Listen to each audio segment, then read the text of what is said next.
Iya, selamat semua. Selamat datang kembali kita di Sumse Maduna ya. Dan di hari Sabtu ini ya, malam Minggu di suasana Natal ini ya, kita ada acara spesial nih karena kita kedatangan Bapak Bramanaha ya. Kita sapa dulu. Shalom Pak Bram. Ya, shalom brother, shalom. Ya. Ya, ya semangatnya udah menggebu-gebu ini ya Pak Bram ya. Menyampaikan materinya ya, yaitu Raja Damai. Tapi sebelum kita ke sana, kita akan terlebih dahulu buka dengan doa. Mohon kesediaannya Sistraling untuk buka dalam doa. Nah, Iya, baik. Terima kasih Bro Agus. Mari Bapak Ibu sekalian kita berdoa terlebih dahulu sebelum memulai kelas pembelajaran kita. Bapa kami yang di surga, terima kasih dan puji syukur ya Bapak. Sekali lagi kami diberi kesempatan dan kesehatan untuk kembali bisa berkumpul di dalam kelas Nema Adonai untuk kembali belajar akan kebenaran firman. Ya Bapak, biar kiranya selalu ada penyertaan dan pimpinan-Mu dalam kelas pembelajaran kami saat ini. Berkati Bro Agus yang menjadi moderator ya Tuhan. Mampukan Bro Agus untuk bisa memimpin kelas ini dari awal hingga akhir dengan baik dan dapat berjalan dengan lancar sampai akhir.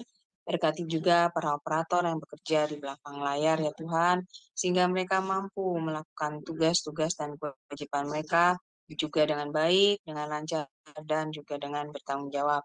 Dan berkati juga internet kami ya Tuhan, sehingga internet kami tidak mengalami kendala satu apapun ketika kelas pembelajaran kami berlangsung.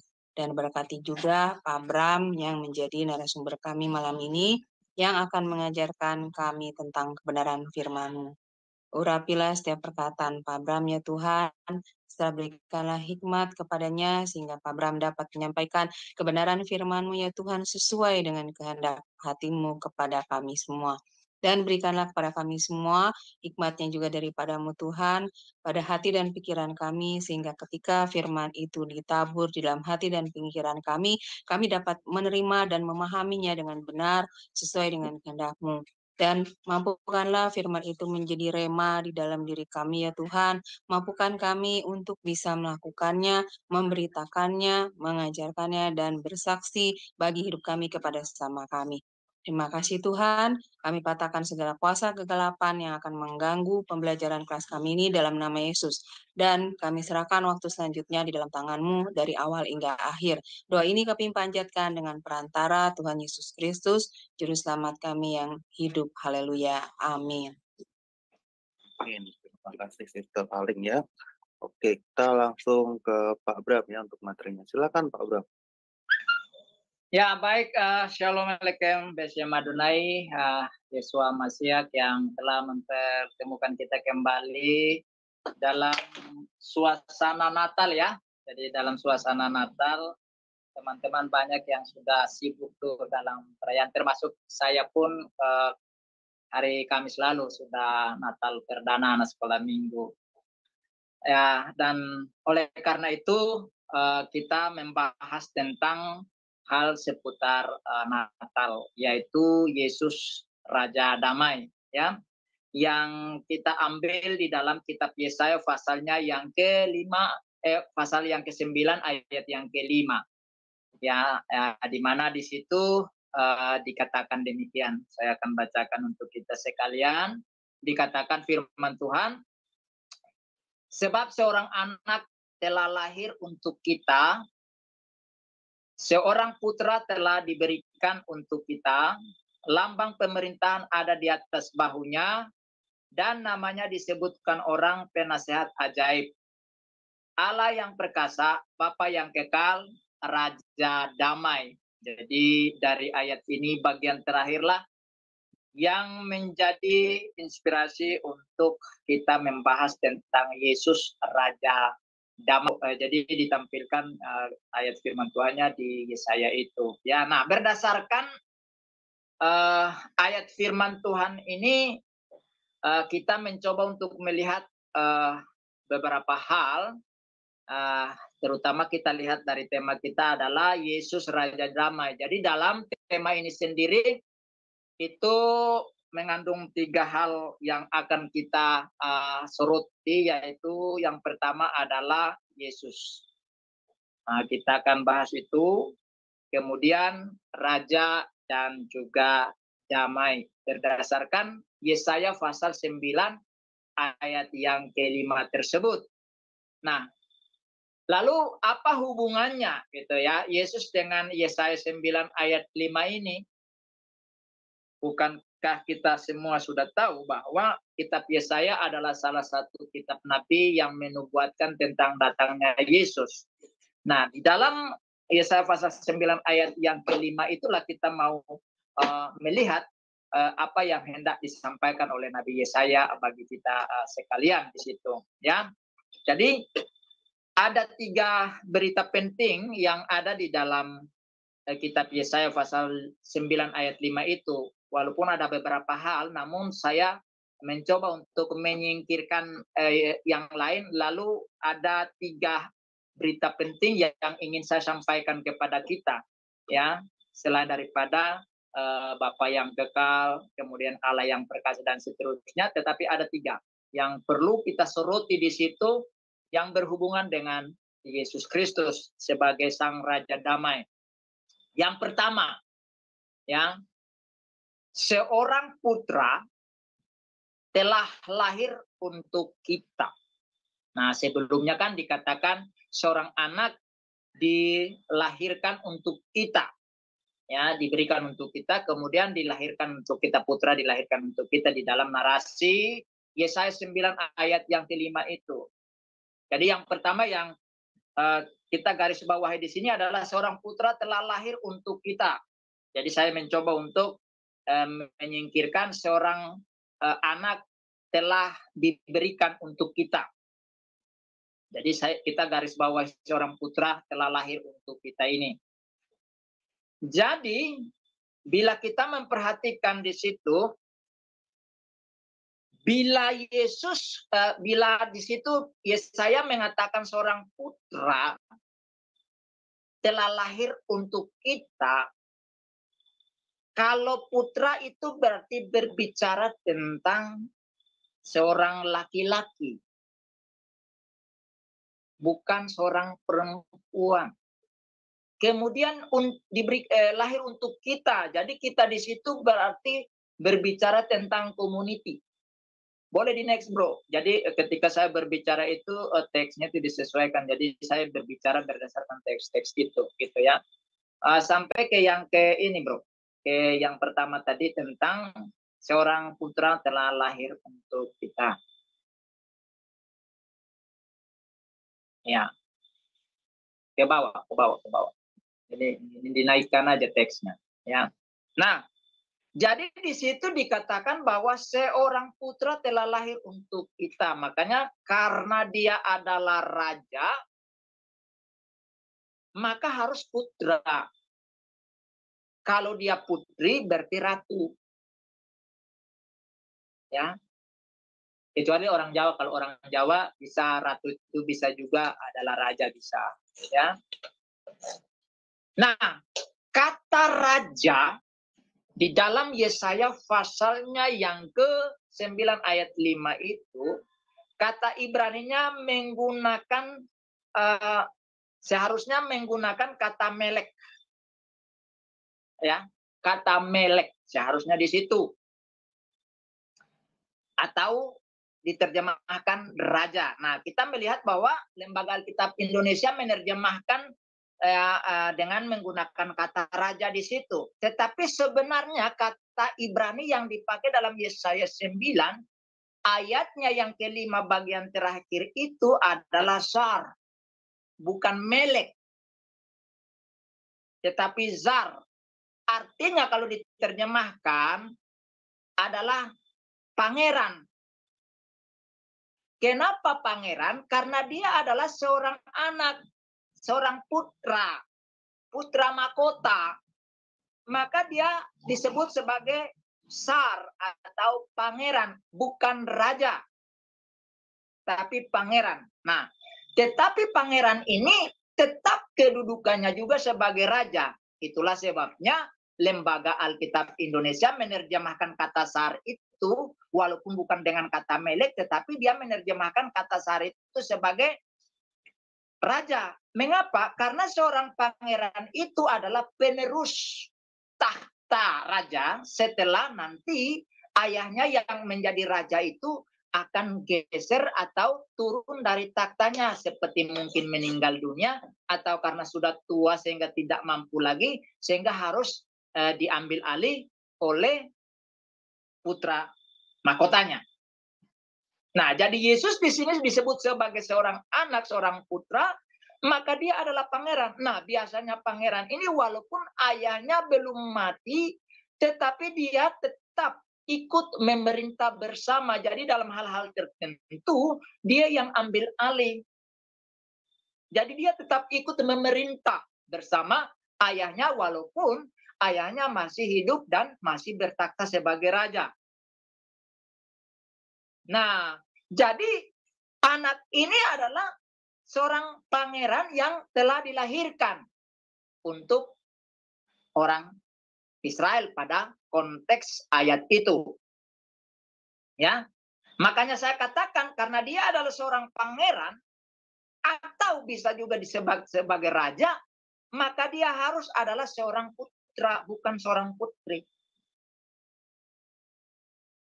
Ya, jadi kita sebagai orang Kristen memang harus belajar banyak, ya. Nah, sedangkan kata anak, seorang anak yang ada di dalam ayat itu juga itu memiliki makna, atau seorang putra atau seorang anak itu memiliki makna, yaitu generasi penerus. Maka tadi saya bilang tadi, seorang pangeran itu adalah penerus takhta kerajaan atau kepemimpinan nanti. Dia yang akan meneruskan kepemimpinan itu. Ya.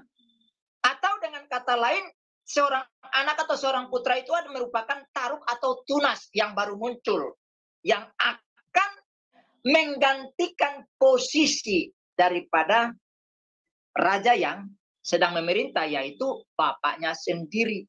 Jadi nanti bapaknya itu tahu kepemimpinan itu untuk dipimpin oleh sang pangeran.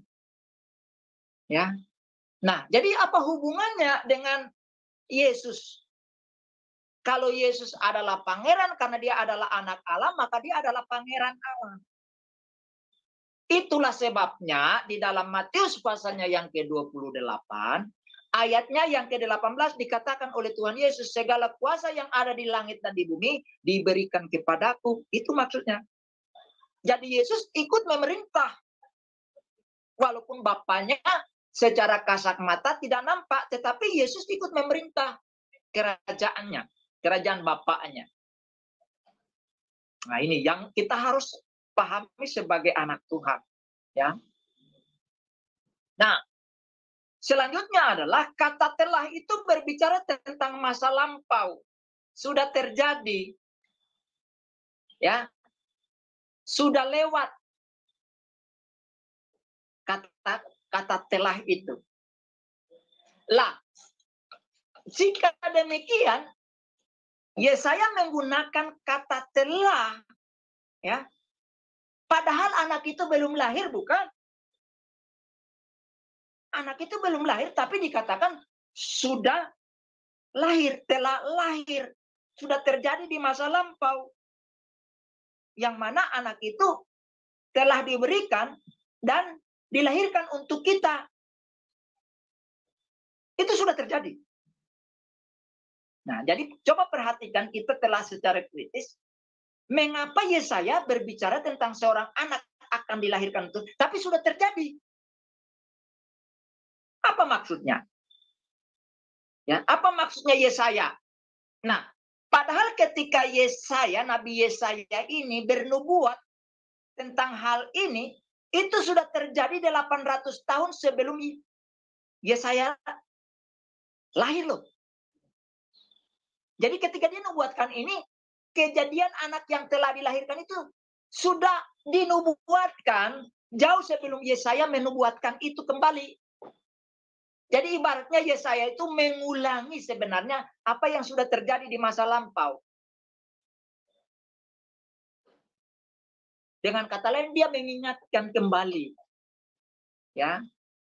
Nah, oleh sebab itu kapan itu terjadi? Pertanyaannya, kapan itu terjadi sehingga Yesaya mengatakan seorang anak telah lahir untuk kita, sudah terjadi di masa lampau itu kapan? Kapan itu sudah lahir diberikan untuk kita? Kan begitu kan? Boleh bro, itu teksnya dinaikkan. Saya sudah jauh ke nubuatan tentang Kejadian pasal 3 ayat yang ke-15. Ya, terus sampai biar sama dengan teks yang saya punya. Terus sampai ke Kejadian pasal 3 ayat 15. Oke, sekali lagi. Oke, itu ya. Nah, ini yang diulangi oleh Yesaya. Kejadian pasal 3 ayat 15. Turun sebentar, Bu. Turun ke bawah. Turun teksnya. Tadi yang Maria menggendong Yesusnya. Itu dia. Ya. Ini yang Yesaya katakan, seorang anak telah diberikan untuk kita. Seorang putra telah lahir untuk kita. Ini Yesaya sedang mengungkapkan masa lampau yang sudah dinubuatkan oleh YHWH sendiri atau Tuhan sendiri di dalam Kejadian 3:15. Dikatakan di sana, aku akan mengadakan permusuhan antara engkau dan perempuan itu, ini antara keturunanmu dan keturunannya. Keturunannya akan meremukkan kepalamu dan engkau akan meremukkan tumitnya. Jadi ini yang dimaksud oleh Yesaya, seorang anak telah diberikan. Jadi secara fisik anak itu belum lahir tapi sudah dinyatakan sudah diberikan untuk kita. Putra itu dari perempuan yaitu Hawa pada masa itu. Ya. Nah, jadi ini yang dimaksud bahwa seorang anak telah diberikan untuk kita, seorang putra telah lahir untuk kita. Secara faktual dia belum lahir, tetapi dia sudah diberikan. Sama dengan kalau saya berjanji memberikan sesuatu kepada orang, saya sudah kasih ini sama kamu ya, tetapi nanti time untuk kamu terima itu nanti. Tapi saya sudah berikan ini sama kamu. Jadi itu analogi sederhananya sudah diberikan kepada kita. Nah, bahkan kadang-kadang kan di dalam gereja-gereja karismatik kalau sudah berdoa itu dengan iman yang teguh mereka katakan, kami percaya bahwa apa yang kami doakan kami telah menerimanya. Jadi di dalam alam roh, dalam alam iman, dia belum terima barangnya secara fisik, tetapi dia percaya bahwa dia sudah terima itu, dia sudah genggam itu dengan imannya. Begitu juga dengan Yesaya ketika mengapresiasi Kejadian pasal 3 ayat 15 bahwa seorang anak telah diberikan untuk kita, seorang putra telah lahir untuk kita, itu mengalusikan kepada kita bahwa walaupun secara fisik Yesus belum ada, namun sudah diberikan untuk kita. Bagi orang Israel pada masa itu. Nah, nanti itu baru ketika Yesaya ngomong itu kan belum terjadi. Tapi nanti, ya. Tapi Yesaya sudah mengungkapkannya kembali. Oke, next, bro. Mari kita lihat Yesaya pasal 11 ayat 1. Ya. Yesaya pasal yang ke-11 ayat 1 dikatakan, suatu tunas akan keluar dari tunggul Isai dan taruk yang akan tumbuh dari pangkalnya akan berbuah. Jadi saya tadi katakan kalau berbicara anak atau putra, itu berarti berbicara tentang generasi baru, generasi penerus yang akan melanjutkan tugas agung kepemimpinan seorang putra ini. Itu yang dinubuatkan. Nah, Yesaya sendiri mengungkapkan itu di dalam pasal 11 bahwa suatu tunas atau sesuatu generasi baru akan muncul dari Isai. Ya. Nah, kalau tebang pohon itu kan nanti kan ada tunasnya muncul tuh. Ya, ada sebuah generasi baru muncul, walaupun pohon utamanya ditebang, tetapi muncul tunas baru. Itu generasi baru namanya. Jadi Yesaya sedang mengungkapkan tentang anak ini, atau dia memakai analogi tunas atau taruh. Ya, untuk menggambarkan putra yang baru lahir itu. Nah, kemudian Yesaya 11 ayat ke-10 di dalam pasal yang sama. Next, bro. Ya. Dikatakan di sana, maka pada waktu itu taruk dari pangkal Isai akan berdiri sebagai panji-panji bagi bangsa-bangsa. Dia akan dicari oleh suku-suku bangsa dan tempat kediamannya akan menjadi mulia. Nah, kita lihat bahwa apakah ini sesuai dengan keberadaan Yesus atau tidak? Atau raja-raja pada masa itu? Tidak ada. Karena Yesaya ini hidup setelah Raja Salomo, anaknya Daud.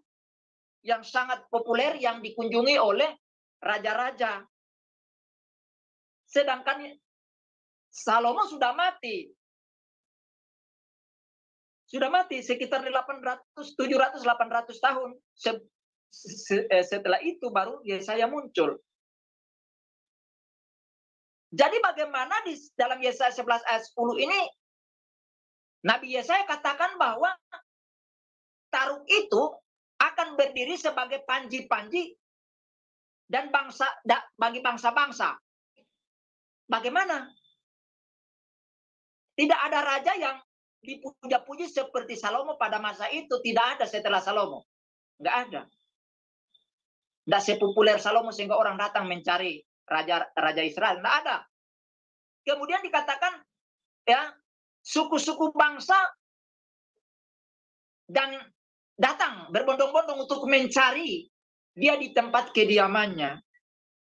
Nah, jika itu bukan untuk anaknya Daud atau raja-raja pada masa itu, berarti ada seorang pemimpin yang sedang ditunggu menurut Nabi Yesaya ini. Ya. Nah, itulah sebabnya baik Yesaya pasal 9 ayatnya yang kelima maupun Yesaya pasal 11 ayat 1 dan ayat 10 itu akhirnya digenapi oleh Yesus Kristus sebagai Sang Putra Allah itu. Ya. Next, bro. Lukas 1 ayat 32. Ya. Lukas 1 ayat 30 dikatakan, ia akan menjadi besar dan akan disebut anak Allah yang maha tinggi, dan Tuhan Allah akan mengaruniakannya kepadanya takhta Daud bapa leluhurnya. Takhta Daud, anak Isai, ayahnya Salomo. Berarti tidak berbicara tentang anak yang lain, tetapi yang dimaksud adalah Yesus Kristus sendiri. Dan itu digenapi dalam Lukas pasal 1 ayat 32 ini. Nah, karena ini sudah merujuk kepada Sang Putra yang telah diberikan itu kepada kita, dalam hal ini orang Israel pada masanya Yesaya, tetapi juga tadi dikatakan bahwa suku-suku bangsa akan mencari dia. Dan itu menjadi kenyataan ketika Yesus lahir, datanglah orang-orang Majus untuk mencari dia. Nah, oleh sebab itulah di dalam narasi dari Rasul Yohanes, di dalam Yohanes pasal yang ketiga, ayat 16, diulangi kembali apa yang dinarasikan oleh Nabi Yesaya di dalam Yesaya pasal 9, ayatnya yang kelima. Seorang putra telah lahir untuk kita. Sebelumnya dikatakan seorang anak telah diberikan untuk kita. Di dalam Yohanes pasal 3 ayat 16 dikatakan di situ, ya, karena begitu besar kasih Allah akan dunia ini sehingga ia telah mengaruniakan anaknya yang tunggal, supaya setiap orang yang percaya kepadanya tidak binasa, melainkan beroleh hidup yang kekal. Mari kita kembali kepada Yesaya pasal 9 ayat 5. Dikatakan seorang anak telah diberikan untuk kita, seorang putra telah lahir untuk kita. Nah, siapa yang berikan anak itu kepada kita? Siapa yang memberikan? Bapa. Di sini jelas, karena begitu besar kasih Allah. Yang dimaksud kasih Allah di sini adalah Bapa. Sehingga ia mengaruniakan anaknya yang tunggal satu-satunya. Kepada siapa? Kepada seluruh manusia. Tetapi bagi mereka yang percaya kepadanya, tidak binasa, melainkan apa? Beroleh hidup yang kekal. Artinya apa? Kalau putra itu sudah diberikan kepada kita dengan tujuan supaya orang percaya kepadanya agar tidak masuk neraka, melainkan beroleh hidup kekal. Beroleh hidup kekal itu berhubungan dengan berdamai dengan Allah. Kalau kamu belum berdamai dengan Allah, jangan mimpi untuk masuk dalam kehidupan yang kekal, atau dengan istilah lain masuk surga, tinggal sama Tuhan di surga itu. Jangan bermimpi, brother. Ini yang harus dimiliki oleh orang percaya, harus dipahami oleh orang percaya. Jadi Bapa yang memberikan putra itu sudah memberikannya dalam Kejadian pasal 3 ayat 15, sudah dikasih. Nah, sekarang benar-benar direalisasikan dalam bentuk fisik, yaitu ketika dia berinkarnasi menjadi manusia 100% untuk diberikan berkorban bagi keselamatan kita. Jadi ketika sang putra ini diberikan saja itu sudah pengorbanan. Bayangkan, Tuhan yang punya langit dan bumi, dia yang menciptakan langit dan bumi, dia mau loh jadi manusia hina untuk tinggal di tempat manusia yang hina pula.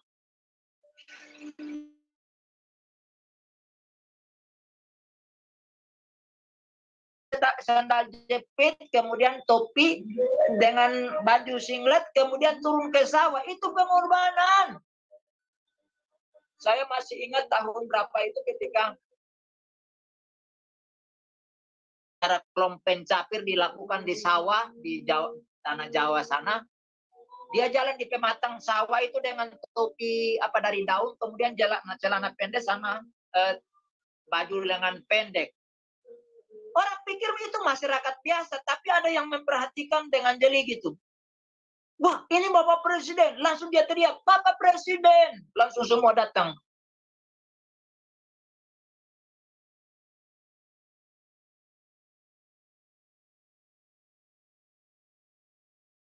Itu pengorbanan. Bayangkan beliau datang sawah itu kepleset jatuh dalam itu namanya tanah yang berlumpur itu loh. Itu kan pengorbanan. Seorang yang punya kedudukan pemimpin tertinggi dalam bangsa ini tapi mau jalan di pematang sawah untuk bertemu dengan masyarakatnya.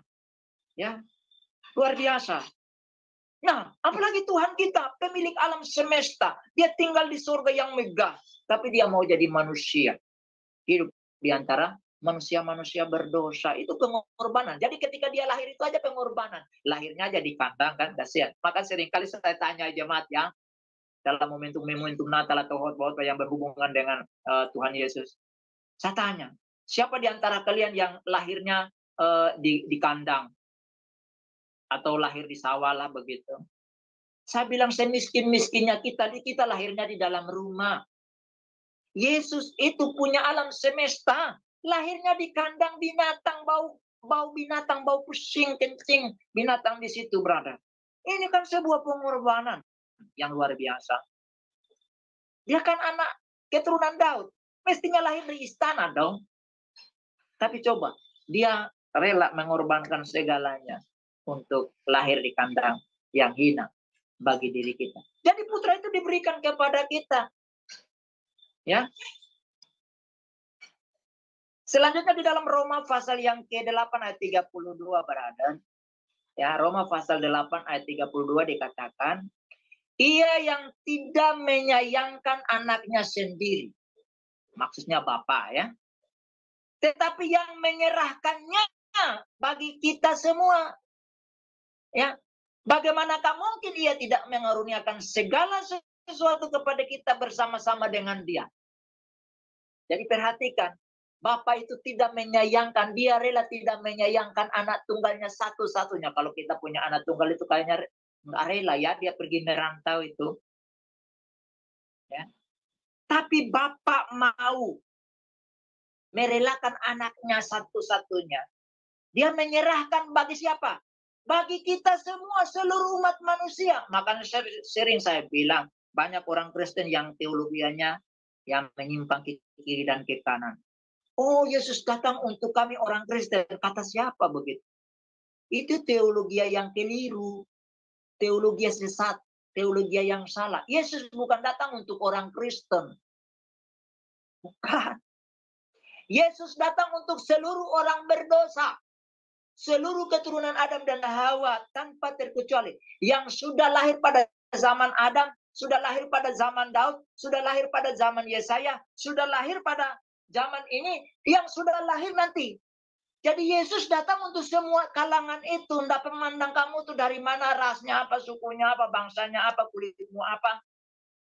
Dia datang untuk seluruh manusia. Maka dalam Yohanes pasal 3 ayat 16.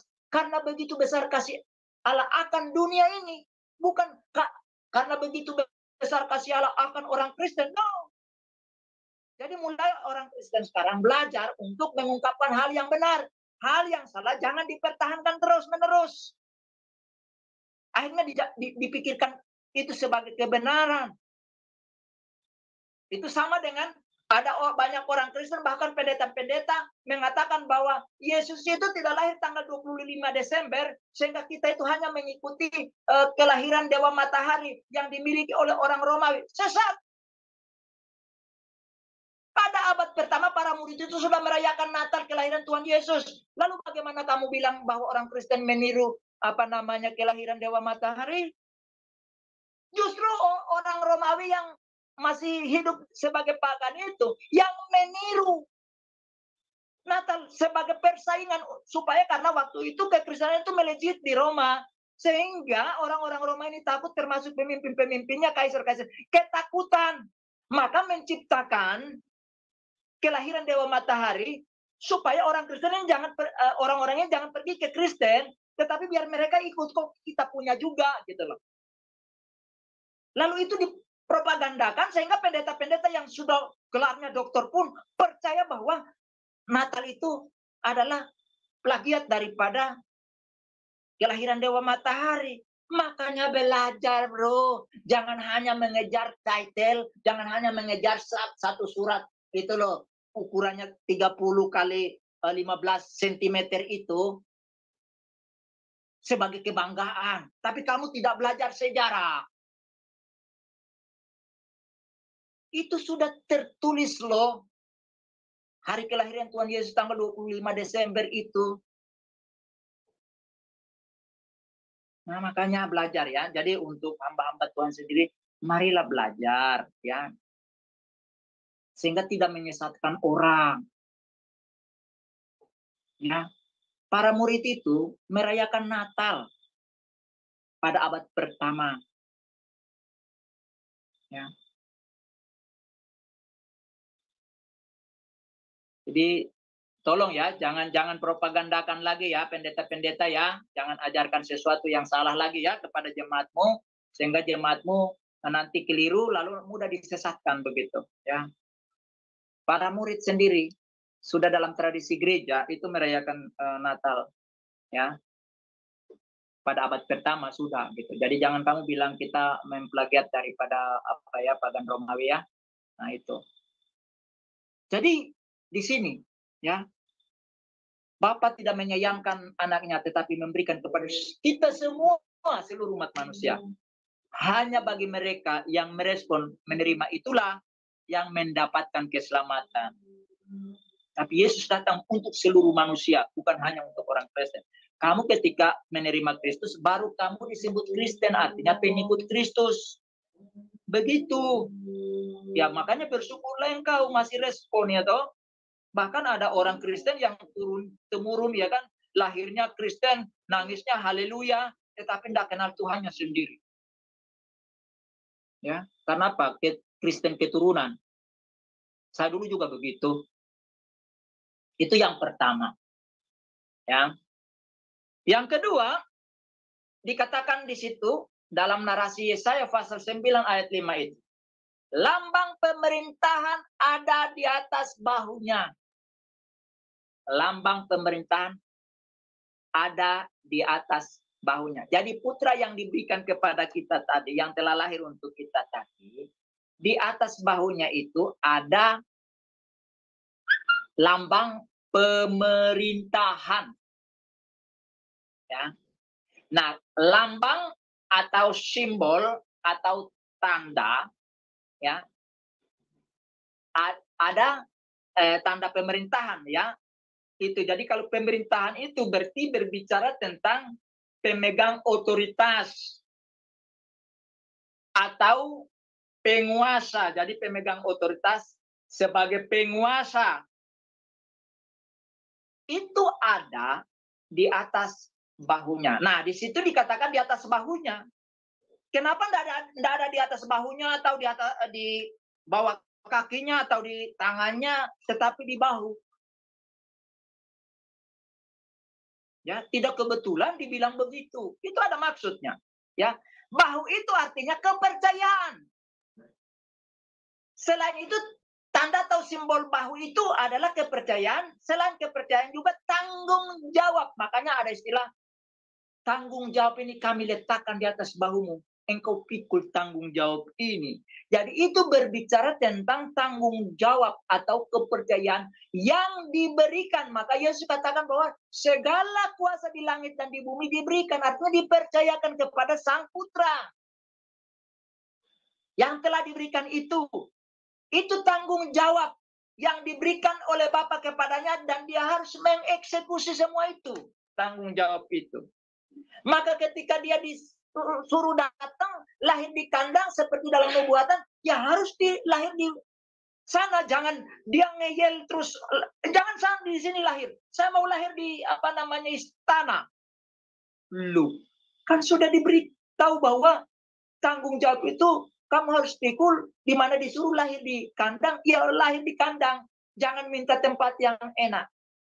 Ada banyak orang, bahkan termasuk hamba Tuhan, ketika dikasih tanggung jawab, pergi ke desa terpencil sana. Apa dia bilang? Saya kan punya gelar master teologi, doktoral. Saya tidak cocok di desa. Saya tidak cocok di pedalaman. Saya cocoknya di kota besar. Kamu dikasih tanggung jawab itu, tidak boleh milih-milih. Tuhan yang menentukan itu. Ya, saya menemukan banyak orang seperti itu. Bahkan saya melayani bersama orang yang ngomong begitu. Mentang-mentang master, mental dokter. Tidak cocok saya di desa, Pak Bram. Saya ini cocoknya di kota besar karena saya punya titel. Weleh. Ini orang seperti ini bukan hamba Tuhan. Ini hamba jabatan. Karena kalau di kota besar kan, ya selain gaji pokok, kalau datang doakan orang, tumpang tangan sama orang, kunjungi orang, macam-macam. Kan biasanya ada amplop juga gitu loh. Kalau ini menjadi tujuanmu, celakalah engkau. Ya, kita masih ingat ya seorang Simon di Pulau Kreta ketika melihat Petrus, ya, dan juga Paulus ketika melakukan mujizat, dia pengen kan membeli itu. Rasul Paulus bilang apa? Celakalah engkau dengan segala harta kekayaanmu itu. Tapi banyak hamba Tuhan tidak menyadari itu. Saya ini melayani di kota-kota besar sampai ke pelosok-pelosok, ya, pedalaman-pedalaman. Saya melayani di Surabaya, kota metropolitan. Saya melayani juga di Jakarta, ya. Saya melayani di Palembang. Itu kota-kota besar. Sekali jalan, kunjungan, pulang kantongnya tebal. Nah, seperti inilah ketika diutus ke desa yang hanya dikasih ubi atau pulang paling dikasih daun singkong gitu kan. Rasanya kiamat. Karena kamu bukan hamba Tuhan. Kamu adalah hamba bagi perutmu. Makanya begitu. Ya, tidak semua hamba Tuhan, tapi ada hamba-hamba Tuhan yang saya temui begitu. Ya. Nah, semoga yang tidak pernah melakukan itu jangan ya, jangan. Nah, diutus kemana saja begitu. Nah, dulu waktu saya pelayanan di Palembang, enak di situ. Harga barangnya murah di kota, pusat kota, ya, dekat dengan rumah sakit, dekat dengan pasar besar. Wah, semuanya enak di situ. Tinggal makan apa saja, ada sponsornya pengusaha, ya kan? Sehingga saya bilang begini, mungkin saya sampai mati pelayanan di sini, saking percaya dirinya. Tapi apa yang terjadi? Oh, kamu mau ngatur dirimu sendiri ya? Katanya hambaku, kata. Akhirnya apa? Tuhan mengizinkan sesuatu yang terjadi, yang tidak enak. Tahu, penggembalaan saya kan gembala sidang. Gembala saya waktu saya cuti, direbut. Langsung saya ditelepon. Ke penggembalaan saya ambil. Itu menyakitkan. Tuhan bilang, you harus angkat kaki dari sini, pergi ke tempat yang saya tunjukkan kepadamu. Berangkat saya, bro, dengan modal dengkul, anak masih kecil, baru 5 bulan, nyebrang lautan, pergi ke Bangka Belitung dengan istri dan mama saya. Pergi ke sana tanpa gaji. Gaji saya dikasih 350. Dikorupsi pula sama senior selama 2 tahun tidak dibayar-bayar. Jadi saya harus kerja batako, cari teling. Teling itu sisa-sisa timah itu loh, orang ambil timah itu, saya ambil sisa-sisanya, saya jual. Menyedihkan sekali. Tapi itulah Tuhan mendisiplin saya di situ. Sejak itu saya tidak berani lagi mengatakan pasti saya di sini, pasti tidak. Tuhan suruh kemanapun saya harus rela berangkat. Makanya waktu saya tinggalkan Bangka itu orang bilang bodoh sekali Pak Abraham ini katanya. Karena saya di sana sudah mapan. Gaji saya sebagai guru honorer punya gaji. Saya juga pejabat di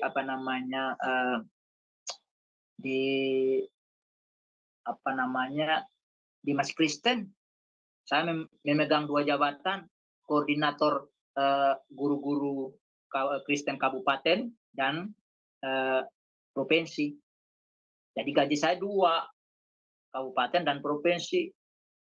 Datang dulu 2 jam aja 500.000 untuk provinsi, sedangkan kabupaten 300, berarti 800. Sekali saya datang duduk 2 jam, saya pulang dengan uang 800.000. Belum lagi saya ikut meeting-meeting guru kalau ditugaskan oleh kepala sekolah, belum yang lain-lainnya. Lumayan. Tapi saya tinggalkan itu semua. Makanya mereka bilang bodoh. Saya sudah punya rumah di Bangka, punya tanah, sudah punya gedung gereja. Saya tinggalin, saya serahkan sama kawan. Karena Tuhan bilang berangkat. Sudah waktunya tinggalkan itu. Saya tinggalkan kemewahan itu. Makanya mereka bilang bodoh, nggak apa-apa. Saya bilang, bagi kamu saya bodoh, tapi bagi Tuhan saya ini kemuliaan. Ya, jadi ya jangan sampai kita seperti itu. Ya,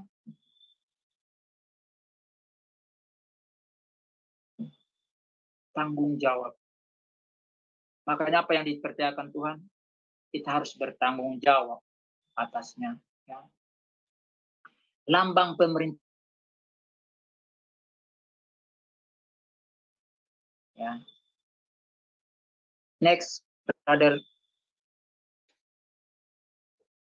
Kita lihat di dalam Yesaya pasal 7 ayat 14.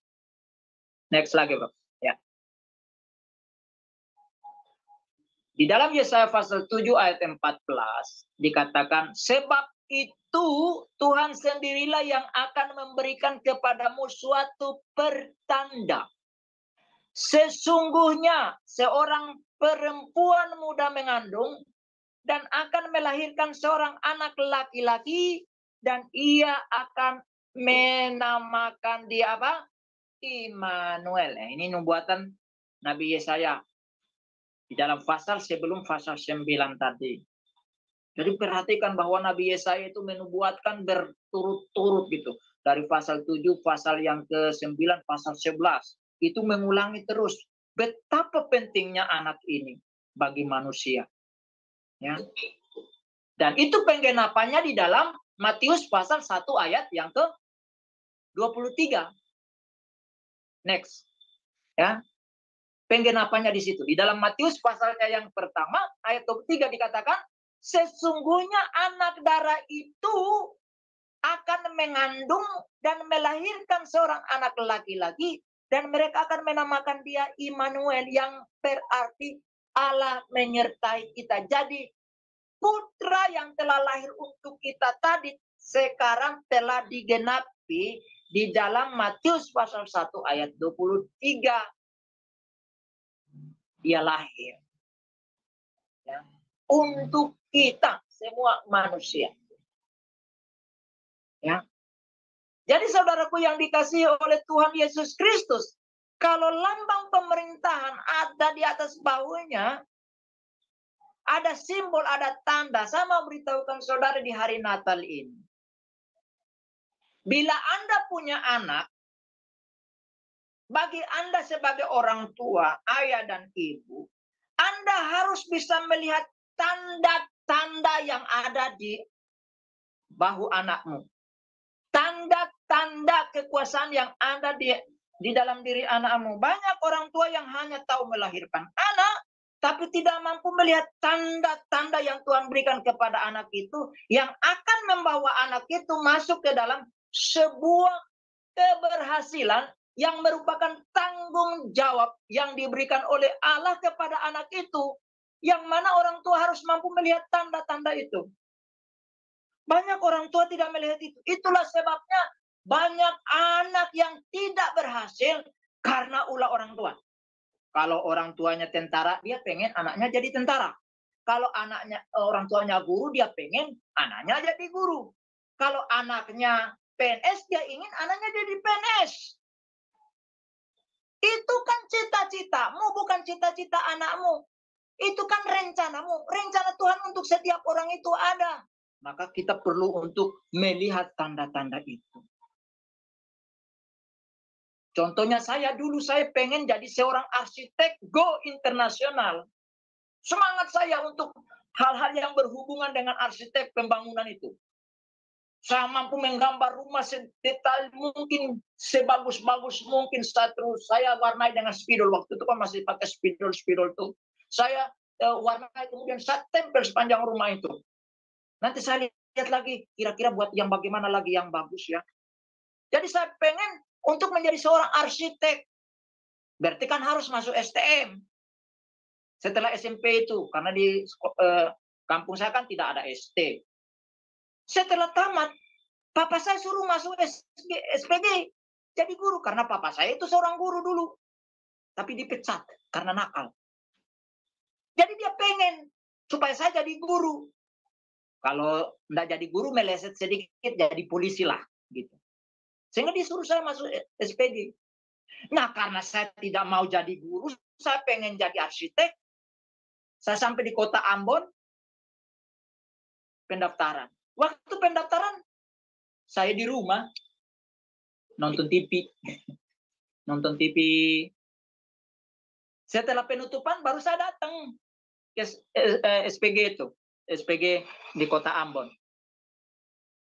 Ditanya, mau kemana dek? Mau daftar untuk sekolah. Sudah tutup deh, sudah 1 minggu tutupnya. Nggak bisa dibuka lagi. Nggak bisa katanya, tunggu tahun depan. Memang itu yang aku mau. Sehingga saya beritahu papa, sudah tutup pak. Ya gimana, nggak tutup. Orang sudah tutup 1 minggu baru saya datang daftar, ya sudah tutup lah. Karena memang tidak punya minat untuk sekolah SPG. Tapi coba kalau disuruh daftar ke STM, langsung itu. Saya datang awal itu. Nah, habis itu masih ada SGO masih terbuka, kan? Jadi oke lah, SPG tutup, tapi SGO masih buka. Saya pergi daftar. diterima gitu. Tapi saya buat ulah. Singkat ceritanya saya minta lagi ijazah saya mau pulang. Saya nggak mau sekolah lagi. Karena bibi yang mau sekolah kan katanya kami sekolahkan aja ya sampai 2 tahun ya. Loh, dalam pikiran saya kalau 2 tahun bertindak tamat dong. Lah ngapain capek-capek? Sekalian aja nggak usah sekolah. Saya pulang minta apa namanya ijazah saya. Guru nggak mau kasih gitu. Tapi saya ancam. Kalau nggak dikasih, besok nanti kaca-kaca sekolah itu semua fasilitas di situ rusak semua. Dan saya dulu kalau saya bilang begitu pastilah saya laksanakan. Takut juga gurunya akhirnya dikasih. Saya bawa pulang lewat hujan deras saya pulang. Makanya waktu saya mau melamar menjadi karyawan di pabrik plywood, pas saya tengok ya name saya dengan ijazah saya itu lengket karena kena hujan kan. Jadi pas saya paksa sobek, jadi mukanya terkopek semua gitu. Tapi Tuhan itu memang luar biasa. Ya, Tuhan itu tetap memperhatikan ya hambanya sehingga waktu mau kuliah saya tantang Tuhan. Tuhan tahu kan ijazah saya seperti itu. Tapi kalau Tuhan yang suruh, Tuhan yang ngurus. Luar biasa. Maka saya bilang Tuhan itu luar biasa. Tidak ada duanya gitu kan. Jadi dia datang bukan hanya untuk menyelamatkan kita, tetapi menyelamatkan kita dalam segala segi kehidupan. Bukan hanya keselamatan jiwa, tapi semua hal. Gitu ya. Jadi Anda harus bisa mampu melihat tanda-tanda itu sehingga Anda yang arahkan anak itu. Ya, saya belum berbicara tentang Anda sebagai orang tua, sebagai pahlawan ya, yang akan mendidik anak panah untuk mencapai sasaran. Kita belum berbicara. Ini kita berbicara tentang Natal dulu ya. Gitu. Jadi harus mampu kita melihat tanda-tanda itu yang ada pada anak kita. Nah, Yesus itu sudah dilihat tanda-tandanya. Itu yang kedua. Nah, yang ketiga adalah kata damai. Ya. Dia adalah pangeran damai atau raja damai. Ya. Nah, di dalam Yohanes pasal yang ke-14, ayatnya yang ke-27. Di situ dibilang apa? Damai sejahtera ku tinggalkan bagimu, damai sejahtera ku berikan kepadamu. Dan apa yang ku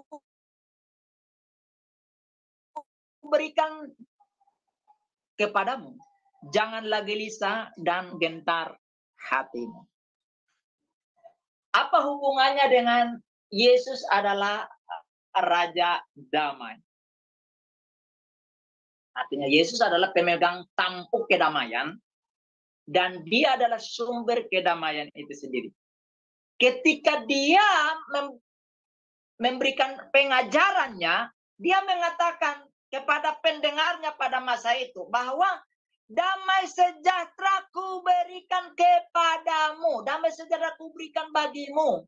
Jadi perhatikan ya, damai ada kan 2 kata di situ, damai dan sejahtera. Nah, saya tidak berbicara sejahtera, tapi saya berbicara damai. Ya, Yesus adalah Raja Damai. Lalu dia katakan damai diberikan bagimu. Jadi damai itu diberikan bagimu. Ya. Tetapi tidak sampai di situ saja. Yesus katakan damaiku. Jadi damainya Yesus itu sebagai Raja Damai tadi, damai yang diberikan yang dimiliki oleh Yesus sebagai Tuhan dan Allah penguasa tadi diberikan kepadamu. Jadi Yesus waktu bangkit dari antara orang mati naik ke surga, dia tidak bawa damainya ke sana, tapi dia berikan kepadamu bagi kamu yang mau terima. Nah, banyak orang Kristen dah hidup damai. Tadi sebelum kita live itu ada teman kami di Zoom, dia katakan bahwa ada seorang gadis usia 19 tahun ketika di TikTok dia bilang begini, semua laki-laki itu sama, tidak bertanggung jawab, gombal, suka mengecewakan, dan lain sebagainya. Pokoknya yang jelek-jelek dikasih. Terus ketika ada pendeta khotbah, tentang damai, dia bilang, bohong katanya. Nah, saya bilang begini, itu berarti anak itu citra dirinya rusak. Berarti bapaknya di rumah tidak mampu membuat anak itu damai. Makanya dia pikir semua laki-laki seperti bapaknya. Termasuk pendeta. Dia pikir seperti bapaknya yang mengecewakan. Nah, Yesus katakan damainya dia berikan kepada orang-orang yang mendengarkannya itu. Nah, kalau berbicara tentang Yesus Raja Damai, berarti ada teritorial yang merupakan wilayah dia memimpin, bukan? Itulah sebabnya Yesus katakan bahwa kerajaan Allah, kadang dia ngomong, kamu sudah dekat dengan kerajaan Allah. Kerajaan Allah sudah datang kepadamu. Nah, ada banyak hamba Tuhan, banyak pengkhotbah sering mengatakan begini. Oh, kita ikut Yesus, hidup sungguh-sungguh taat. Supaya kalau kita nanti mati, kita masuk dalam kerajaan Allah. Saya beritahu, Anda keliru. Yesus tidak ngomong begitu. Yesus tidak ngomong kalau nanti kita mati masuk kerajaan Allah. Enggak. Yesus datang ke dunia membawa kerajaannya, hadirkan di dunia ini. Jadi kerajaan Allah itu sudah ada di dunia ini. Hanya tinggal kamu mau masuk enggak di wilayah itu. Dia enggak pergi dengan bawa kerajaan itu lagi. Gotong lagi ke sono. Enggak. Dia tinggalkan kerajaan itu. Sekarang kamu tinggal di dalamnya. Masuk, menikmati kerajaan damai itu. Jadi kalau kita berbicara tentang kerajaan Allah, itu berbicara tentang damai. Kedamaian. Kerajaan damai. Karena kerajaan Allah itu berbicara tentang damai sejahtera. Ada damai di sana, ada sejahtera di sana. Ya. Makanya jangan dengar pendeta-pendeta yang bilang kalau kita mati, kita nanti masuk kerajaan Allah walaupun kita di dunia menderita. Woi, sabar. Anda harus mengalami kerajaan Allah. Anda di dunia ini seharusnya mengalami damai sejahtera itu. Yesus bilang, damaiku kuberikan kepadamu. Dan apa yang diberikan oleh Yesus tidak seperti dunia. Nah, maksudnya apa? Karena damai yang diberikan kepada kita itu seperti Kristus adanya sebagai sumber damai, maka damai itu akan terpancar dari dalam keluar. Makanya dia bilang, damai sejahteraku yang kuberikan kepadamu tidak seperti yang dunia berikan.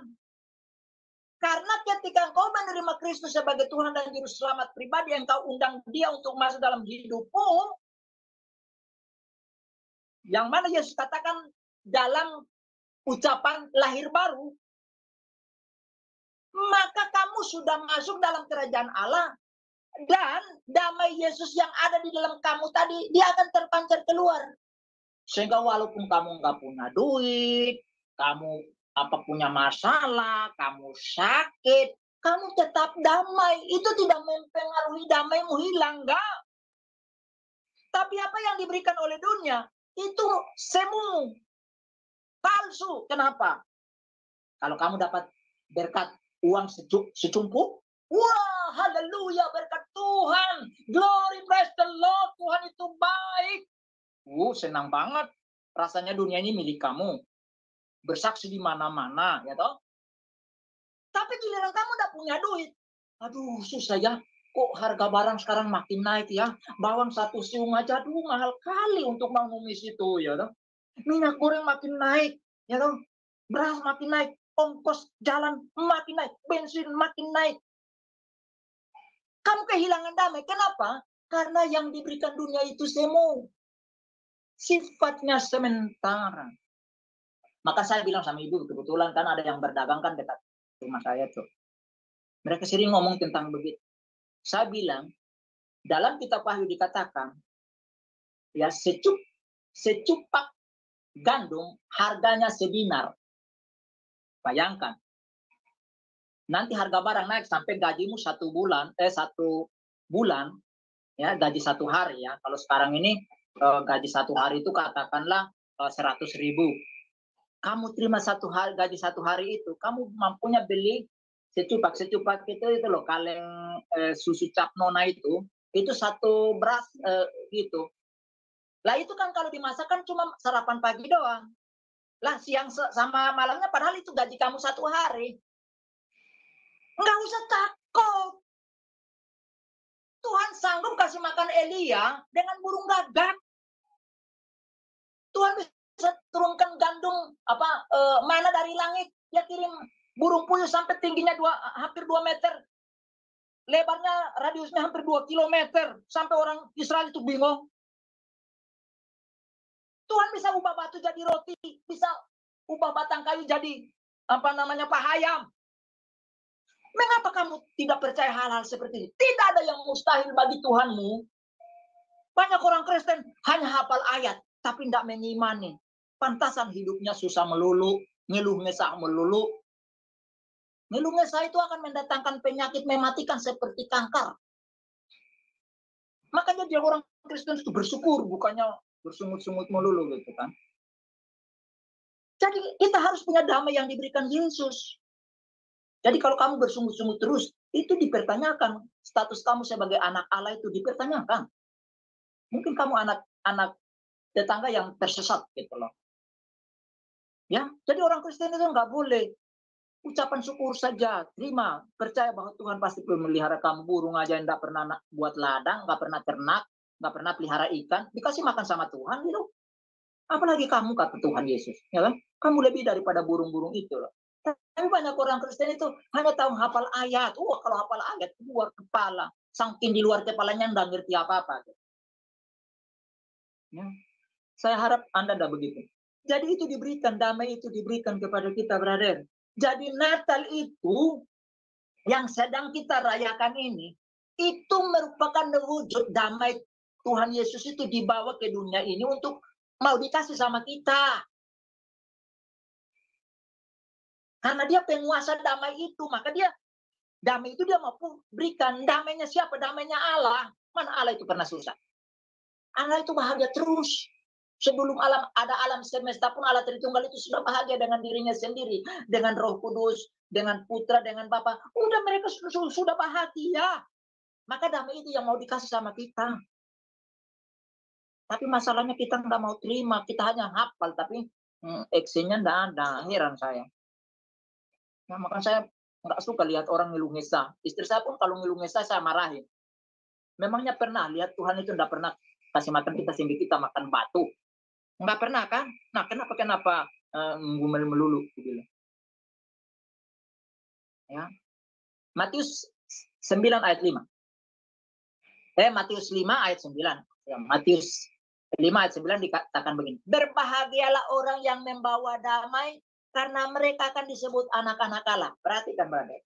Yesus mengatakan bahwa ya, dia memberikan damainya kepada kita.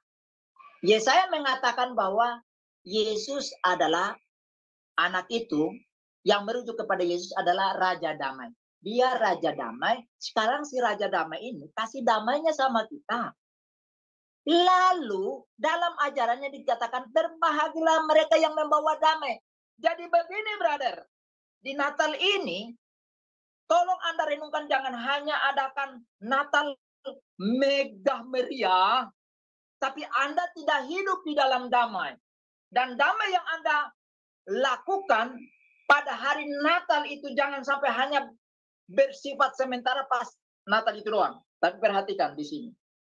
Damai itu diberikan kepadamu, maka kamu harus membawa damai ini untuk orang lain juga. Berbahagialah kamu, ya, berbahagialah orang. Artinya kamu, siapapun dia yang membawa damai. Damainya siapa? Damainya Tuhan Yesus tadi. Sang Raja Damai tadi yang sudah diberikan kepada kita. Kita yang akan bawa untuk orang lain juga menikmati damai itu. Jangan Anda mengaku sebagai orang Kristen, tapi Anda bukan bawa damai, tapi Anda bawa neraka datang sama orang. Ada orang bertikai, rame, karena waktu pembagian hadiah di Natal tidak dapat, terus kamu datang. Gitu. Masa anak saya tidak dapat bingkisannya, padahal anak saya rajin loh, saya tidak dapat hadiah loh, padahal setia melayani loh. Kok dia dapat hadiah aku enggak gitu kan? Lalu datang, iya memang itu panitianya enggak adil, seharusnya enggak begitu. Lah kamu mestinya datang bawa hal yang membawa damai, bukan kamu kompor-komporin. Makanya kalau naruh air ya, cirigen air sama cirigen bensin itu dipisahin, jangan taruh satu tempat. Pas ada kebakaran, lu datang langsung lari ke situ, ambil itu bensin, pikir itu air untuk mau nyiram air, taunya kau siram bensin, itu mau membesar apinya. Saking besarnya, dia hajar kamu juga. Kamu kepanasan, dan bahkan kamu bisa luka. Coba lihat orang yang menjadi provokator begitu. Orang belum apa, dia yang panas duluan. Iya, kalau saya itu terjadi sama saya, wah saya tidak akan kasih ampun sama dia. Lah, orang punya masalah, mestinya kau datang damaikan, malah kau yang panas duluan. Kenapa? Karena kau bawa bensin. Kau siram, apinya besar, kamu yang kesulut. Saya heran banyak orang Kristen, bukannya mampu mendamaikan orang, malah jadi provokator. Walah, enggak benar. Berbahagialah mereka yang membawa damai. Damainya siapa? Damai Tuhan Yesus. Damai Tuhan Yesus itu tidak pakai syarat. Maka dikatakan karena mereka akan disebut. Disebut apa? Disebut anak-anak Allah. Jadi kalau kamu anak Allah, kita kalau anak Allah, seharusnya kita selalu bawa damai. Saya kalau memang mendamaikan orang ya, saya tahu nih ada dua orang yang berkonflik, satu keluarga kah atau dua orang personal kah? Saya tahu orang itu salah, ya ada salah satunya misalnya salah. Tapi saya datang, saya bilang, oh mungkin dia tidak bermaksud begitu, mungkin bisa saja kita salah. Aku dalam posisi itu pun bisa salah mengerti juga. Jadi mungkin dia tidak bermaksud begitu, dia tidak bermaksud menyakiti, ya kan? Ini bisa kesalahpahaman, kan begitu. Sehingga apa nanti dia berpikir, iya juga ya, kenapa saya belum tanya sama dia, langsung saya emosi gitu ya, karena salah. Mungkin tekanan katanya, ya kan. Begitu juga saya pergi ke pihak yang selanjutnya. Saya katakan yang sama juga, saya puji-puji mereka gitu loh. Walaupun saya tahu ada pihak di antara mereka itu yang ingin salah. Ya. Nah, untuk mendamaikan orang seperti itu. Walaupun kita tahu mereka salah, kita jangan salahkan mereka. Nanti ada momentum tersendiri kita beri pengertian. Tapi kita kan mau menyatukan dua orang ini, ya kan? Kita harus sampaikan yang baik-baik. Jangan kita panas-panasin pihak lain. Sehingga membuat jadi tambah runyam. Bukan makin membaik, malah makin runyam. Ya. Saya kalau mendamaikan orang begitu. Privasi. Cukup kita ngomong dengan dia sendiri. Nggak usah dengan pihak yang lain. Ya. Bahkan saya bilang sama istri saya, kadang-kadang kan istri saya kan datang memberitahukan orang ngomong begini-begini kan. Saya nggak langsung percaya, saya malah kasih pengertian sama istri saya. Ketika orang ngomong gitu, kita harus belajar. Ya. Namanya orang, kalau orang belajar psikologis itu kan harus apa? Lihat gesturnya, ya kan? Geraknya, tatapan mata, lirikan matanya, itu harus diperhatikan. Selain itu, dari tekanan katanya, apakah dia pakai tanda seru, tanda koma, atau tanda tanya, kita harus lihat itu semua. Ya, kemudian kita lihat latar belakangnya, kultur budayanya seperti apa. Ya, misalnya seperti orang Batak. Kalau orang Batak kan jarang kalau ngomong itu, Bang, mau kemana? Jarang. Bang, mau kemana, Bang? Kok gitu kali?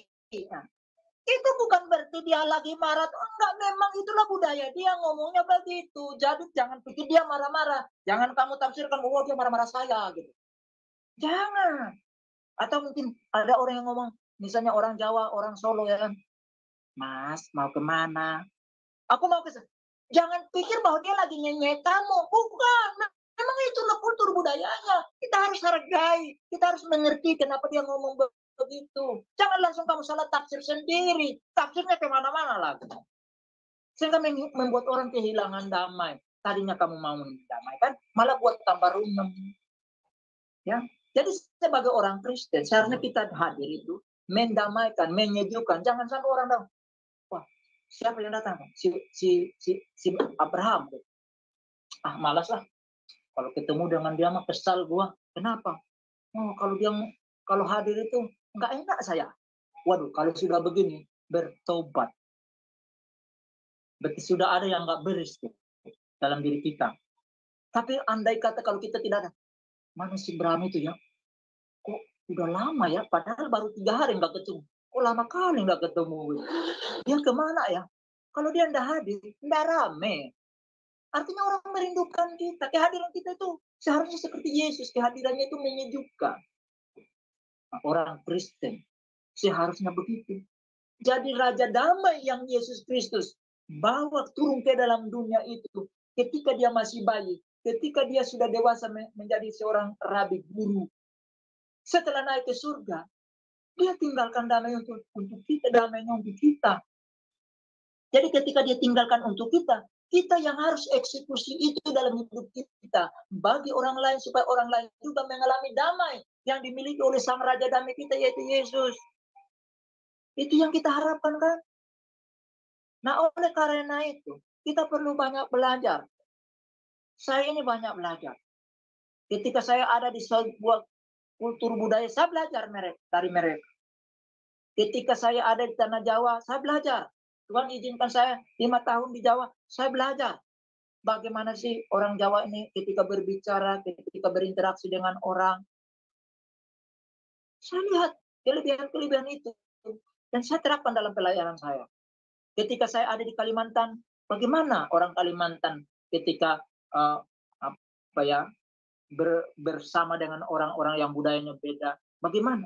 Ketika di Bangka juga begitu. Bagaimana berinteraksi dengan mereka yang budayanya beda. Sekarang ada di tanah Melayu. Bagaimana? Seperti orang Melayu itu berinteraksi seperti apa? Saya harus belajar dari mereka. Saya melayani di tengah orang Batak. Saya belajar bagaimana sih hidup dengan orang Batak ini. Supaya kita nyaman, kita enak. Harus belajar semua itu. Karena kita ingin untuk membawa damai. Saya tutup dengan satu kesempatan ketika saya ada di Bangka. Ya. Aduh. Ya. Itu tolong lampunya jatuh. Ini internet saya jadi terganggu nih. Shalom, brother. Ya masih ada Pak. Oh masih ada. Pak Bram. Ya Tolong masih connect. Ya, lampunya. Iya. Matikan lampu-lampunya. Ya, jadi saya kasih kesaksian. Saya ini berupaya untuk hidup damai dengan siapapun dia. Bahkan orang jahat. Sampai suatu saat ada orang datang. Jangan Bapak bergaul dengan itu. Karena orang itu penipu jahat. Saya bilang, yang kasih wewenang untuk Bapak untuk melarang saya tidak boleh bergaul dengan orang itu siapa. Saya berhak untuk bergaul dengan siapapun termasuk orang jahat. Lalu akhirnya satu saat ada seorang hamba Tuhan. Dia bilang gini, Pak Bram, apakah Pak Bram melakukan ini diterima oleh semua orang? Saya bilang, yes. Itulah yang Yesus harapkan. Kita ingin untuk diterima oleh semua orang. Dengan cara apa? Hargai orang. Jangan menyakiti orang. Berupaya semaksimal mungkin untuk jangan menyakiti orang lain. Karena dari situ saya belajar. Untuk mencari musuh hanya butuh beberapa detik untuk bisa punya musuh. Tapi untuk mendapatkan teman atau kawan itu butuh bertahun-tahun. Karena itu ketika mendapatkan satu teman, kamu harus mampu menjaga teman itu sampai ajal datang menjemput engkau. Sehingga kita menambah teman, bukan kehilangan teman. Itu prinsip itu yang saya tanamkan dalam hidupku. Maka karena saya kalau menyebut saya sebagai anak Allah, maka damai Kristus saya harus pikul dan saya berbagikan dengan orang lain. Sehingga sebanyak-banyaknya saya harus punya teman dan kalau bisa seminim-minimnya saya meminimalisir punya musuh. Kalau bisa enggak boleh punya musuh. Makanya sekalipun orang memusuhi saya tidak akan pernah memusuhi orang. Orang buang muka, silakan buang mukamu. tapi saya tetap, muka saya tetap kepadamu, saya menyapa engkau dengan kata shalom senantiasa. Anda punya hak untuk membenci saya, tidak suka dengan saya, tapi saya juga punya hak untuk tetap mengasihi kamu, tetap berdamai dengan kamu, tetap menyapa kamu, dan semua yang positif. Damai Kristus harus sampai. Nah, oleh karena itu, saudara-saudaraku, mari di momentum Natal, bukan hanya kita merayakan pada tanggal 25 Desember atau tanggal-tanggal yang sudah ditetapkan oleh gereja-gereja lokal kita untuk merayakannya. Tetapi mari kita bawa itu sepanjang hidup kita. Damai itu harus terpancar kemana-mana. Sehingga kalau boleh seperti ada ungkapan seorang hamba Tuhan. Natal itu setiap waktu, setiap saat. Artinya apa? Damai Tuhan di Natal itu harus terjadi setiap waktu, bahkan setiap detik, setiap menit, setiap jam, sepanjang hidup kita. Amin, dan Tuhan Yesus memberkati. Itu yang bisa saya sampaikan kepada kita. Tuhan Yesus memberkati, dan saya kembalikan kepada moderator. Ya, terima kasih Pak Bram ya. Atas tadi materinya sampaikannya, dan ini rasanya. Oke, Pak ya Pak Bram. Ya, ini adalah kelahiran. Suaranya kecil. Ya, ya. Nah, Suaranya. Ya. Oke. Ya, ini adalah kita di suasana Natal ya, saat Sang Mesias itu telah lahir ke bumi ya, seperti itu ya Pak Bram ya. Dan dimana kalau itu lagu apa itu ya, itu kan ada itu Pak Bram, God and the Sinner Reconcile, jadi tempat para orang-orang berdosa dan Tuhan itu berrekonsiliasi, kira-kira gitu ya Pak Bram ya. Oke, kita sebelum ke tanya jawab, kita akan terlebih dahulu ada promosi dari Sister Ali. Silakan Sister Ali. Iya, baik, terima kasih Bro Agus. Baik Bapak Ibu sekalian, saya akan membacakan acara-acara Sema Adonai seminggu ke depan dan juga channel-channel yang relay ke YouTube. Baik, dimulai nanti setelah kelas ini di pukul 21.00 waktu Indonesia Barat, di Sema Adonai masih ada kelas pembelajaran firman yang terakhir ya Bapak Ibu. Dan temanya kali ini adalah pernikahan mau hancur. Nah, ini bagus ya Bapak Ibu, kita untuk mendengar pengajaran tentang tema ini. Dan yang menjadi narasumbernya adalah Pak Evangelis Le Satriadi MTH, dan moderatornya adalah Ibu Aling, saya sendiri. Kemudian di hari Minggu, ini ada ibadah online pengucapan syukur ya Bapak Ibu sekalian. Adalah 1 tahunnya usia dari channel kami Sema Adonai. Jadi tanpa terasa usia channel kami sudah masuk dalam 1 tahun, dan puji Tuhan serta puji syukur channel kami semakin berkembang dan masih mengudara sampai sekarang. Dan yang menjadi moderator liturginya adalah Ibu Heni, dan live singernya adalah Ibu Yanti dan Ibu Murni dari Jerman. Dan untuk tema khotbahnya adalah gereja yang kuat, yang akan dibawakan oleh gembala sidang kami sendiri, yaitu Pak Pendeta Daniel Palungan. Baik, selanjutnya di hari Senin 11 Desember 2023 di jam 21.00 waktu Indonesia Barat, di Sema Adonai akan kembali ada kelas pembelajaran firman, dan kali ini diambil dari Kisah Para Rasul 23 dan 28. Jadi untuk kelas ini natsnya masih diambil dari Kisah Para Rasul ya Bapak Ibu sekalian, dan untuk judul temanya adalah The Point of No Returns, dan yang menjadi narasumbernya seperti biasa adalah Pak Pendeta Dr. Setio Nugroho MTH, dan moderatornya adalah Bro Agus. Selanjutnya, saya akan bacakan channel-channel yang relay ke YouTube. Di antaranya channel Sema Adonai, channel Omihen, channel Gereja YouTube, channel KH Lirai TV, channel Pendalaman Alkitab, channel Nebu Ali, channel Garnet Sidan, dan channel Rin Jumat. Dan untuk renungan pagi, itu diadakan di Sema Adonai setiap hari dari Senin sampai Sabtu ya Bapak Ibu sekalian, dimulai dari jam 5.30 pagi dan dilayani oleh hamba-hamba Tuhan yang sangat memberkati. Jadi Bapak Ibu sekalian dapat mengikuti ya renungan pagi dari Sema Adonai ini. Dan bagi Bapak Ibu sekalian yang belum mensubscribe dan men-share channel-channel kami, harap tolong bantu mensubscribe dan men-share-nya kepada yang lain. Jadi sehingga semakin banyak orang yang bisa mengikuti keseluruhan acara dari Sema Adonai, membantu channel kami juga lebih berkembang dan menjadi berkat lagi bagi banyak orang. Terima kasih Bapak Ibu sekalian atas perhatiannya. Tuhan berkati. Ya, terima kasih Sister Aling ya atas promosi iklannya ya. Tapi kalau teman-teman ada yang mau bertanya silakan untuk present. Ya, ini Pak Bram, kan itu ya kita ini kan udah masa-masa Natal gitu kan. Tapi sesama orang Kristen itu malah justru sulit sekali untuk memaafkan gitu ya Pak Bram, karena perbedaan teologi lah apa itu sampai bertahun-tahun ya nggak ada rekonsiliasi. Itu bagaimana Pak Bram?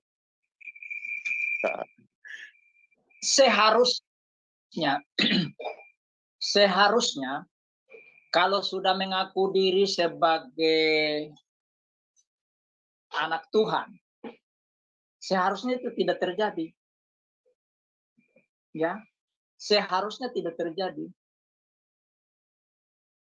Bahkan Tuhan Yesus kan mengajar kita bagaimana mengasihi musuh. Maka dalam kepemimpinan saya bilang sama jemaat, jangan kau benci saksi Yehova, jangan kau benci apapun yang disebut sebagai aliran sesat, orang yang tidak seagama dengan kamu, jangan benci. Yang kita benci adalah ajarannya, doktrinnya, bukan orangnya. Persoalannya sekarang orang Kristen benci orangnya. Yesus sendiri tidak benci loh orang yang salibkan dia. Mengapa kita melakukan itu? Berarti saya mau katakan bahwa status kamu sebagai anak Allah, anak damai itu dipertanyakan. Karena bagi saya, kalau kamu lakukan itu, dipertanyakan. Kamu sebagai orang Kristen, pengikut Kristus dipertanyakan besar. Ya, jadi itu seharusnya tidak terjadi. Begitu. Makanya kalau saya berbicara dengan orang secara personal, saya beritahu. Begitu. Tanpa harus membenci dia, tapi beritahu ajarannya itu keliru. Jadi ajarannya yang kita beritahu, bukan kita kecam orang, apalagi sampai benci. Ya, nggak boleh. Saya ini punya teman itu saksi Yehova banyak. Ya, tapi apa kita benci? Ya, gitu. Jadi seharusnya tidak terjadi. Tapi itu kalaupun terjadi ya memang mempertanyakan dirimu sendiri bahwa apakah kamu anak Tuhan. Gitu berada. Iya, Pak, itu jadi ingat beberapa tahun yang lalu ya Pak Bram itu kan disitu sering berdialog ya dengan orang-orang seberang dan juga beberapa yang berbeda aliran gitu ya Pak Bram ya. Tetapi memang Pak Bram ini kan tidak merujuk pada orangnya gitu kan, tapi pada ajarannya yang ditenang dan ya is oke-oke aja ya Pak Bram ya waktu itu ya, waktu kita berdiskusi dengan orang-orang seberang itu juga semua berjalan dengan aman ya, tapi kan tidak semuanya seperti itu loh Pak Bram masalahnya gitu. Bahkan ada yang sampai menghinanya terlalu berlebihan bahkan ke pribadi ya Pak Bram ya, itulah yang kita sesalkan juga ya Pak Bram. Ya. Oke, teman-teman ada lagi yang mau bertanya ini? Oke, ini kemudian itu Pak Bram kemarin kan juga ada yang pernah heboh itu ya Pak Bram tentang nubuatan di Yesaya 53 ayat 5 itu kan Pak Bram, yang tapi dia tertikam oleh karena pemberontakan kita, dia dilumuhkan oleh karena kejahatan kita, ganjaran yang mendatangkan keselamatan bagi kita ditimpakan kepadanya oleh bilur-bilurnya kita menjadi sembuh. Ya, itu kira-kira ayatnya, dan ini dipertentangkan. Itu sebenarnya Yesus itu ini soal itu ya Pak Abram, ada yang Tritunggal, ada juga yang nggak Tritunggal gitu loh Pak Abram. Sebenarnya hal seperti ini kan juga bisa dihindari gitu ya Pak Abram. Tapi apakah ada makna teologis juga di ayat Yesaya 53 ayat 5 ini Pak Abram? Iya, itu kan jelas. Jelasnya bahwa itu kan merujuk kepada penderitaan Sang Mesias. Itu tidak bisa dialihkan kepada yang lain. Bahkan waktu saya diskusi dengan orang yang mengaku sebagai Yahudism, saya tanya, jika demikian, raja mana yang kamu rujuk sebagai Mesias? Dia sebutkan salah satu raja, ya, yaitu siapa tuh? Yosafat atau kalau tidak salah itu. Saya bilang, apakah dia kekal? Kan di situ dikatakan pemerintahannya kekal. Apakah dia kekal memerintah? Tidak. Berarti ayat itu tidak cocok untuk raja-raja Israel. Karena raja-raja Israel sudah mati semua. Bahkan ironinya sekarang, mereka nggak punya raja seperti itu lagi. Sekarang mereka pakai Perdana Menteri, walaupun mereka punya raja, tapi rajanya tidak terkenal. Begitu. Jadi itu tidak bisa dilepaskan. Tapi kalaupun mereka tidak menerima itu, ya itu adalah pilihan. Memang Yesus sudah ngomong begitu kan, bahwa mereka menolak. Kita tidak bisa paksa orang untuk menerima. Kalau logikanya begini, kalau itu harus dipaksakan, Yesus lebih punya kompetensi untuk membuat orang percaya dia semua. Kan tinggal dia ubah hati mereka kan. Dia kan yang membuat hati manusia. Kan dibilang bertobat semua, terima saya. Gampang kok. Tapi Yesus tidak melakukan itu karena free will itu dijunjung tinggi. Hak asasi itu dijunjung tinggi sama Tuhan. Maka Tuhan itu adalah penjunjung tinggi hak asasi manusia, dia. Bukan organisasi pendukung hak asasi manusia yang ada di Amerika Serikat. Bukan. Tuhan. Gitu loh. Malah mereka mengeksekusi pendeta-pendeta yang tidak menikahkan orang sejenis kan. Loh, padahal pendeta kan punya hak untuk tidak menikahkan kalau kamu berbicara hak asasi.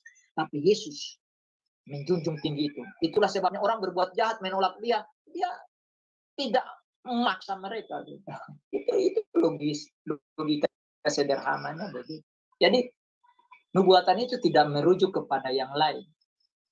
Jadi kalau kamu memaksa itu kepada yang lain, kita bicara secara teologis maupun secara logika. Yuk kita bicara. Itu aja. Iya Pak Bram, tapi kan ini mereka ini sama-sama percaya Yesus adalah Mesias ya ini. Tapi kan di ayat 1-2-nya itu kan merujuk Tuhan itu ya, Lord atau Yod-Heh-Vav itu ya Pak Bram, itu terus dimaknai yang akhirnya yang tertikam itu ya Sang Bapa itu gitu loh. Kan seperti itu Pak Bram yang terjadi.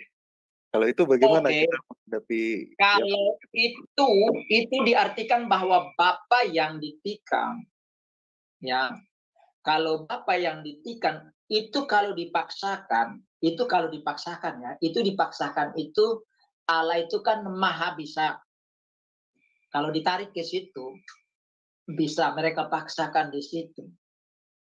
Tetapi kan yang disebutkan di situ kan anak, ya, dalam Kejadian pasal 3 saja sudah dibilang anak perempuan itu, iya kan? Anak perempuan itu kan tidak berbicara tentang Bapa kan? Apakah itu berbicara tentang Bapa? Kecuali kamu paksa, boleh. Segala sesuatu bisa dipaksakan, brother. Bisa. Nah, tapi di situ kalau Bapa yang menyerahkan, loh, makanya kalau saya berhadapan dengan mereka, kita lihat ayatnya saja gitu loh. Nah, ketika ayat itu dinarasikan seperti itu, ayat-ayat itu jadi aneh semua. Misalnya nih, ketika Yesus dibaptis, gitu, ada suara dari surga mengatakan, inilah anakku yang kukasihi, kepadanya aku berkenan. Nah, kalau itu berdasarkan yang mereka bilang itu adalah Bapa, Yesus yang ada di dalam air itu adalah Bapa, makanya mestinya narasinya begini. Maka terdengarlah suara dari surga, gitu. Inilah aku, kepada aku berkenan. Kan begitu? Jadi lucu, tak? Aneh. Tapi itu membuktikan bahwa berarti yang ada di sorga itu adalah Bapa, yang ada di dalam air itu adalah Sang Firman yang telah mengambil wujud manusia. Kemudian ada burung simbol merpati turun. Ya kan mestinya kan narasinya lalu turunlah Bapa hingga pada Yesus. Kan gitu pada aku, kan begitu. Maka turunlah aku hingga di atas aku. Nah, mestinya ayatnya begitu. Nah, itu satu ayat saja sudah anehnya luar biasa. Belum lagi yang lain-lain. Jadi bagaimana itu dikatakan Bapa? Kalau dibilang Bapa bisa mati, ya kalau dilihat dari tidak ada yang mustahil bagi Allah, bisa saja. Ya kan? Tapi kan itu kan sesuatu yang dipaksakan. Gitu, berada. Ya, kita jadi harus jadi menggunakan logika juga ya ketika berhermeneutik itu ya Pak Bram ya. Loh iyalah, lah kalau nggak pakai, ada yang bilang begini. Oh, kalau membicarakan tentang Tuhan itu jangan pakai logika, terus pakai apa? Pakai dengkul. Masa nggak boleh pakai otak? Lalu untuk apa Tuhan kasih otak di kita? Maka Yesus bilang, pergilah dan pelajarilah arti firman ini. Lo pelajari itu kan pakai otak, toh. Masa pakai dengkul? Pakai otak lah. Jadi Allah itu di luar logika, tetapi dia bisa dimengerti oleh logika. Makanya bisa dianalogikan. Dikasih perumpamaannya. Kan begitu, berada. Jadi walaupun Allah itu ada di luar akal, tidak terjangkau oleh akal, tapi bisa dimengerti oleh akal. Makanya Tuhan kasih otak. Sebagai gambaran dia juga punya pikiran. Pikiran itulah yang dikasih sedikit untuk kita untuk mengerti dia yang akbar tadi. Walaupun tidak sempurna kita mengerti dia, kan? Makanya Daud mengatakan bahwa aku mau menyelami pikiran Tuhan, tapi aku tidak sanggup karena terlalu tinggi, terlalu dalam untuk dipahami. Rasul Paulus sendiri mengatakan kita sekarang melihat dengan samar-samar, tidak jelas gitu loh. Kayak orang melihat bayangan dalam kegelapan. Tapi satu saat kita akan berhadapan muka dengan muka. Itu loh. Nah, seperti itu. Jadi harus pakai logika lah. Masa tidak pakai logika? Kacau kalau tidak pakai logika. Berarti Tuhan keliru menciptakan manusia, dia kasih logika. Kan begitu. Nah, seperti itu. Oke, Jadi Pak jangan Bram. bilang pakai logika. Repot. Oke, ya karena teologi itu kan logiknya juga kan Pak, ada logiknya juga kan. Teologinya, logika ya kan. Iya. Oke. Oke, mungkin itu aja Pak Bram karena kita juga ada acara selanjutnya. Mungkin Pak Bram bisa kasih sedikit konklusi dan doanya. Silakan Pak Bram. Ya, baik. Jadi Yesaya pasal yang ke 9 ayat 5 itu memberitahukan kepada kita bahwa anak yang dimaksud yang telah diberikan itu mengungkapkan tentang Kejadian pasal 3 ayatnya yang ke-15 tentang anak yang sudah diberikan. Namun untuk time yang untuk direalisasikan itu belum, tapi itu sudah diberikan. Sudah diberikan. Nah, nanti dia lahir sebagai manusia pada abad pertama, kemudian dalam pengajarannya, dia sebagai raja, pangeran, damai itu, dia berikan kepada kita damai itu. Dia sebagai raja, dia bagikan kepada kita damai itu, masing-masing dia berikan kepada kita, kemudian dia ingin supaya damai yang dia punya itu dimultiplikasi kepada orang lain. Dan ketika kamu memultiplikasikan itu kepada orang lain, maka Tuhan mengatakan bahwa engkau adalah orang yang berbahagia. Mengapa engkau berbahagia? Karena engkau masuk dalam kategori orang yang disebut sebagai anak-anak Allah, atau dengan kata lain, anak-anak Raja Damai. Sehingga apa? Dengan kehadiran kita, menciptakan kedamaian di tengah dunia yang penuh dengan konfliknya ini, yang kecenderungan membawa orang untuk tidak mengalami damai. Karena itu damai itulah merupakan panji-panji yang harus kita kibarkan setiap saat. Sehingga orang lain melihat itu. Dan kalau bisa, kita tuntun mereka untuk menerima damai yang sama. Sehingga jika demikian semua orang menerimanya, maka dunia ini akan tercipta seperti Tuhan katakan, kerajaan Allah tercipta. Itu yang ingin Tuhan sampaikan kepada kita melalui nubuatan daripada nabinya, yaitu Nabi Yesaya. Kurang lebih 700 tahun sebelum Yesus lahir. Dan sekarang sudah 2700-an tahun silam nubuatan itu diberikan. Karena itu Anda yang hidup di zaman ini harus terus menyebarkan damai ini. Kemanapun Anda pergi, dimanapun Anda ada, kapan saja, di mana saja. Dengan demikian, kita telah sukses membawa damai Tuhan kepada semua orang. Tuhan Yesus memberkati. Shalom Aleichem. Dan mari kita tunduk kepala, kita mengakhiri melalui doa. Segala hormat dan pujian kembali kami haturkan di hadapan-Mu ya Allah Tritunggal yang Maha Suci, Bapa, Putra, dan Roh Kudus. Allah yang kami muliakan dalam hidup kami di dalam Yesus Kristus. Kami percaya bahwa apa yang kami sampaikan, Tuhan berkati sehingga banyak orang akan diberkati olehnya. Hamba muda sebagai manusia yang terbatas telah menyampaikan dalam keterbatasan. Tapi Roh Allah sebagai juru dakwah yang ajaib akan meneruskan kepada setiap individu. Sehingga melalui video ini, banyak di antara mereka yang percaya kepadamu. Sehingga menerima engkau sebagai juru damai. Dan mereka juga memiliki. Terima kasih untuk teman-teman yang hadir di dalam room maupun di live chat. Moderator yang sudah memoderator kami. Kami berdoa supaya Tuhan pakai semua yang terlibat dalam kemuliaan Tuhan. Dalam nama Tuhan Yesus Kristus, biarlah pertolongan dari Allah Bapa, kasih sayang Tuhan Yesus, serta bimbingan penghiburan sukacita Roh Kudus menyertai kita saat malam ini sampai selama-lamanya. Haleluya. Amin. Amin. Terima kasih Pak Bram atas materinya ya. Dan teman-teman jangan lupa setelah ini kita masih ada acara ya. Dan Go Anywhere ya, masih ada Sister Aling yang nanti akan membimbing kita di acara bersama Pak Pendeta Les Satriadi ya. Tuhan berkati, silakan operator.